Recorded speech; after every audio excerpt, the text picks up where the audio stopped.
О том, что в Нижнекамске не хватает врачей, в том числе и узких специалистов, говорили давно. Думали над тем, как привлечь в город молодых специалистов, в том числе и по программе арендного жилья. Результаты не заставили себя долго ждать. Та уникальная программа, которую мы получили благодаря поддержке президента нашей республики, Министерства здравоохранения и Государственного жилищного фонда, я хочу отдельно подчеркнуть это.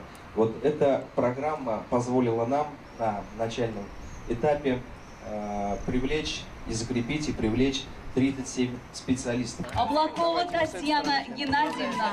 С 2009 года было выделено 22 квартиры по программе «Социальная ипотека» на условиях найма. Некоторые специалисты получили гранты по 500 тысяч рублей, чтобы могли выкупить квартиру по соципотеке.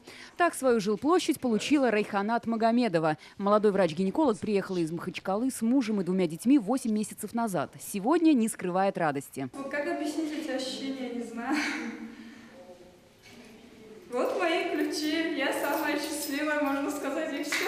Сегодня один из самых эффективных инструментов – это, конечно, предоставление жилья. И те квартиры, которые мы увидели в чистовой отделке, хорошего качества выполнена работа. То есть это в этих условиях, конечно, можно жить, создавать семью, рожать детей, связывать свои мечты с городом. Всего в течение 2017 года по программе «Арендное жилье» в городе планируется заселить 37 врачей.